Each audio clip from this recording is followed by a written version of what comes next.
Nothing exists without light. Color, texture, and geometry are born for our eyes when matter meets light. तभी एक miracle happen होता है illumination का, ताकि जिससे क्या होता है कि जब हम किसी भी मैटर पे या किसी भी ज्योमेट्री पे अगर आपकी लाइट पड़ती है तो उसकी जो ब्यूटी होती है वो एनहेंस होके आती है, तभी आपको उसकी ट्रू क्वालिटी पता लगती है।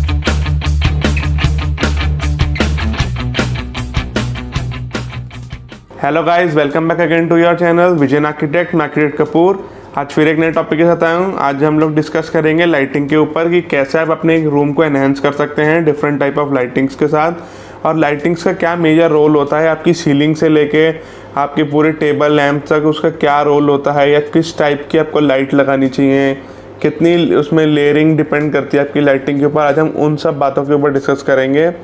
तो चलिए बिना किसी देरी के आज डिस्कशन शुरू करते हैं। जब भी हम बात करते हैं इंटीरियर डिज़ाइनिंग के बारे में, तो लाइटनिंग जो है सबसे मेन रोल होता है इंटीरियर डिज़ाइनिंग में। वो आपके एक स्पेस की जो होती है उसकी ब्यूटी को एनहेंस करती है, और कैसे उस स्पेस को आपने किस टाइप की उसकी टोन रखनी है, कि वार्म टोन रखनी है या वाइट टोन रखनी है, तो उस टोन को हम डिफाइन कर सकते हैं लाइटिंग के थ्रू। तो लाइटिंग जो होती है हम उसको कैसे हम बात कर सकते हैं। एक इंटीरियर में एक लाइटिंग का जो प्लान होता है वो अच्छा तभी होता है जब वो उसके फंक्शन और पर्पस को पूरा कर सके, और लाइटिंग की कैरेक्टरिस्टिक्स ही डिपेंड करती हैं कि वो उस रोल को अपना पूरा कर पा रहा है या नहीं कर पा रहा है इंटीरियर में। तो इससे क्या होता है, लाइटिंग से हमारे एक तो हमारे मूड को रिप्रेजेंट होता है, और कैसे हम उस एरिया को हम यूटिलाइज करना चाह रहे हैं उसको हम चेंज कर सकते हैं लाइटिंग के थ्रू। तो इस वीडियो में मैं आज कुछ ऐसी बेसिक प्रिंसिपल्स बताऊंगा कि लाइटिंग कैसे यूज़ करते हैं और किस चीज़ का क्या रोल होता है। अब जब हम लाइटिंग की बात करते हैं तो सबसे पहले हमें ये चीज़ ध्यान में रखनी चाहिए कि लाइटिंग के जो हम फिक्सचर यूज़ करते हैं, जो लाइटिंग हम प्रोवाइड करते हैं, तो वो आपकी आपके कंडीशंस को सूट करती है या आपकी स्पेस को सूट करती है कि नहीं, उस चीज़ को हमें ध्यान में रखना है। तो उसके लिए कुछ प्रिंसिपल्स हैं जिसके बारे में हम बात करेंगे। तो जैसे सबसे पहला हमारी बात होती है कलर टेम्परेचर के ऊपर। अब कलर टेम्परेचर होता क्या है, या तो हम अपने किसी एक पर्टिकुलर एरिया को हम वार्म कलर से भी डिपेक्ट कर सकते हैं, या कोई एरिया को हम जो है कूल कलर, जो वाइट लाइट होती हैं, जो येलो लाइट हम जिसे बोलते हैं वार्म लाइट होती है, तो उन चीज़ों से हम डिपेक्ट कर सकते हैं। उनके डिफरेंट पर्पस हैं कि अगर आपको किसी स्पेस को रिलैक्सेशन चाहिए या डिम लाइटिंग चाहिए तो उसके लिए आप ये वार्म कलर्स यूज़ कर सकते हैं, या किसी पर्टिकुलर एक एरिया पे आपको सिर्फ फोकस डालना हो तो स्पॉटलाइट आप वार्म में यूज़ कर सकते हैं। जो वार्म लाइट होती है हमारी डिफरेंट एरियाज़ में हम उसको यूज़ कर सकते हैं, जैसे कि आपके लिविंग रूम हो गए, बेडरूम्स हो गए, डाइनिंग एरिया हो गया। तो एक वार्म सा आपको फीलिंग रहती है, रिलैक्स्ड फीलिंग रहती है। जब भी आप कोई स्टैंडर्ड कलर कोई बल्ब लेंगे या कोई किसी कंपनी के लेंगे तो उसके आपके बल्ब के आप बॉक्स के पीछे देख सकते हैं स्पेक्ट्रम ऑफ कलर होगा। उसमें क्या होता है, उसमें आपका केल्विन डिग्री में जो हमारी लाइट की एनर्जी होती है वो डिपेक्ट की जाती है, और उसमें दिखाया जाता है कि उसमें कितने लेवल तक है और वो कौन सी लाइट है, वार्म है या कलर। जो ल्यूमेंस होता है उसमें डिस्क्राइब होता है कितने ल्यूमेंस आपकी इसमें एनर्जी निकलेगी। जितनी ज़्यादा ल्यूमेंस उसकी वैल्यू होगी उतनी ज़्यादा ब्राइट वो लाइट होगी। तो हमें ये चीज़ों का ध्यान रखना होता है, हमें किस एरिया में ब्राइट लाइट चाहिए या किस में हमें वार्म लाइट चाहिए। अब वार्म लाइट्स के ये एरिया जैसे मैंने आपको बताया कि बेडरूम्स हो गए आपके, ठीक है ना, आपका डाइनिंग एरिया हो गया, आपके लॉबी एरिया हो गया, वहाँ पे वार्म कलर्स यूज़ कर सकते हैं। सेकंड जो बेसिक प्रिंसिपल है हम उसकी बात करेंगे, वो तो न्यूट्रल लाइट्स होती हैं, फिर सेफ लाइट होती हैं। ये जो लाइट्स होती हैं ज़्यादा बेस्ट होती हैं हमारी किचन्स के लिए या बाथरूम्स के लिए, या और जो प्लेसेस जो आपके वर्क स्टेशन हो गए उनके लिए ये बेस्ट रहती हैं। क्योंकि इसमें होता क्या है, जब इसके कलर्स होते हैं बहुत ही कूल कलर होते हैं, तो आपका जो है मेन फोकस आपके वर्क के ऊपर रहता है, और इसमें ब्राइट होने की वजह से क्या है, आपको हर एक चीज़ आपकी जो स्पेसेस में अलग अलग चीज़ें पड़ी हैं तो आपको क्लियरली विजिबल भी रहती हैं। और जो कूल लाइट्स होती हैं हमारी वो हम उनको यूज़ कर सकते हैं, ज़्यादातर ऑफिसेज में यूज़ होते हैं या हॉस्पिटल्स में ज़्यादा यूज़ होती हैं, ताकि हमको क्लियर विजन रहे। अब जो इसमें हम लाइट की बात करते हैं तो लाइट के उसमें बीम ऑफ एंगल आता है। बीम ऑफ एंगल होता क्या है, एक एंगल जिस पे जो एक हमारी लाइट होती है या तो डिस्ट्रीब्यूट होती है या फिर एमिट होती है हमारी, उसको हम बोलते हैं बीम ऑफ एंगल। एक होता है हमारा लाइट एंगल जो 120 डिग्रीज पे होता है, और एक होता है हमारा स्पॉट एंगल जो 24 डिग्री पे रहता है।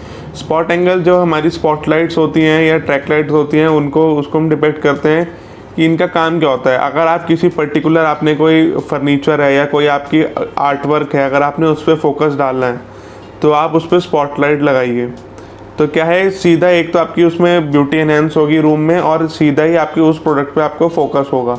या अगर आपको कुछ एक वाइड एरिया, एक वॉल पे थोड़ी वाइड आपने कोई पेंटिंग या कुछ लगाई हुई है, अगर आपने उसको अगर एनहेंस करनी है उसकी ब्यूटी, तो आप उसमें क्या है, लाइट एंगल लगाइए, वो वाइड एरिया को आपके कवर करेगी, तो पूरे उस पर लाइटिंग इफेक्ट आएगा बहुत बढ़िया। अब हम बात करते हैं गुड डिज़ाइन के बारे में कि गुड डिज़ाइन होता क्या है। गुड डिज़ाइन जो है हमेशा 3 उसकी जो हमारी लाइटिंग लेयर्स होती हैं उस पर डिपेंड करता है कि अगर हमने उन 3 तरीके की लाइटिंग लेयर्स अगर हमने एक एरिया में डिपेक्ट करी हैं, तो वो हमारा जो डिज़ाइन होता है उसे हम गुड कह सकते हैं।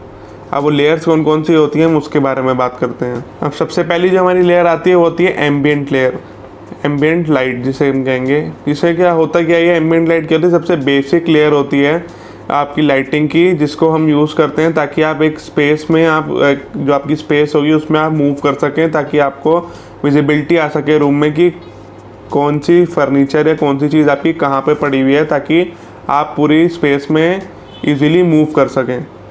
ठीक है ना। ये एक एम्बियंट लाइट क्या होती है कि एक कलर टोन सेट हो जाती है आपके रूम में, ताकि आप उसको देख सकें कि आपकी जो रूम में स्पेस है वो कैसे डिस्ट्रीब्यूट हो रखी है। एम्बियंट लाइट होती है, हम इसको किन किन चीज़ों से हम दे सकते हैं, एलईडी स्ट्रिप्स के थ्रू दे सकते हैं, शैंडलियर्स के थ्रू दे सकते हैं, सीलिंग माउंटेड लाइट्स आती हैं उनके थ्रू आप दे सकते हैं। तो ये कई सारी चीज़ें हैं जिनके थ्रू आप अपनी पहली लेयर ऑफ लाइटिंग को प्रोवाइड कर सकते हैं अपने रूम के अंदर। सेकंड जो हम लाइटिंग की बात करते हैं, लेयर की बात करते हैं, वो होती है हमारी एक्सेंट लाइट। एक्सेंट लाइट क्या होती है, स्पेसिफिकली किसी पर्टिकुलर एरिया या किसी आपकी ड्राइंग्स या फिर कोई आर्किटेक्चरल डिटेल को अगर आपने फोकस करना है, तो आप इस टाइप्स की लाइटिंग को यूज़ कर सकते हैं। या आपने किसी भी चीज़ के ऊपर आपने अटेंशन ड्रॉ करनी है, तो इस टाइप्स की आप लाइट को यूज़ करिए। स्टाइलर ड्रामा थोड़ा क्रिएट होता है रूम में, तो इनके लिए क्या होता है कि आपकी वॉल माउंटेड लाइट्स होती हैं, उसको आप यूज़ करिए। और भी डिफरेंट टाइप्स के आप जैसे लैंप्स हो गए वो वॉल पे लगा सकते हैं, ताकि आप किसी पर्टिकुलर एरिया में या तो उसकी लाइटिंग को इफेक्ट कर सकते हैं, या कोई पर्टिकुलर आपका आर्ट वर्क है तो आप उसको डिफाइन कर सकते हैं। ये जो एक्सेंट लाइट होती है जो हमारी 3 टाइम्स ब्राइटर होती है हमारी ये एम्बियंट लाइट से, तो इसकी जो ग्लो होता है वो आपके रूम में बहुत ज़्यादा लाइट प्रोवाइड करता है। जब जो तीसरे टाइप की हमारी लेयर आती है वो आती है टास्क लाइट। टास्क लाइट क्या होती है कि पर्टिकुलरली आप नाम से ही समझ पा रहे होंगे कि आप किसी पर्टिकुलर टास्क के लिए आपको वो एरिया चाहिए। जैसे कि आपके स्टडी टेबल्स के लिए स्टडी लैंप्स हो गए, या आपके बेड के साइड टेबल्स के लिए लैंप हो गए। तो आपके पर्टिकुलर एक आपने उसमें फोकस बना लिया कि ये आपको जो लाइटिंग चाहिए पर्टिकुलरली इसी टास्क के लिए चाहिए। जैसे स्टडीज़ के लिए स्टडीज़ लैंप आपने लगा लिए, या नाइट में रीडिंग लैंप्स लगते हैं आपके बेड के साथ ही, तो वो लैंप्स हो गए। तो इस तरीके की लाइटिंग होती है जो आपके रूम में लगती हैं, जो आपके टास्क से रिलेटेड होती हैं। तो अब सिंपल सी अगर मैं आपको बात सीधी लाइटिंग की समझाऊं, ये तो बहुत टेक्निकल टर्म्स हो गए। आपको 3 तरीके की लाइटिंग पे हमेशा ध्यान रखना चाहिए। सबसे पहली वो लाइटिंग होती है कि आप जैसे अगर कोई फॉल सीलिंग या कुछ भी करा रहे हैं, तो उसमें जो आपकी लाइट लगेंगी वो आपने कूल लगानी है, वार्म लगानी है, वो आप अपने एरिया के हिसाब से डिसाइड कर सकते हैं। तो उसको हम बोलेंगे एम्बियंट लाइटिंग।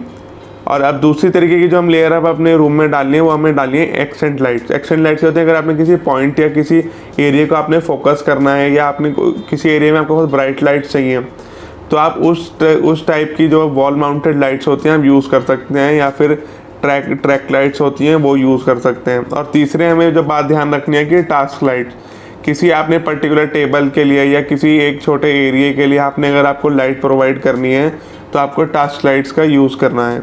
यही बेसिक आपको हमेशा प्रिंसिपल्स हैं जो ध्यान रखने हैं लाइटिंग के ऊपर। तो दोस्तों आज के लिए टॉपिक ये इतना ही था। अगर आप लोगों को मेरी वीडियोस अच्छी लग रही हैं तो प्लीज़ शेयर कीजिए, लाइक कीजिए और सब्सक्राइब कीजिए अपने फ्रेंड्स के साथ, ताकि इसी तरीके की इन्फॉर्मेशन सबको मिलती रहे।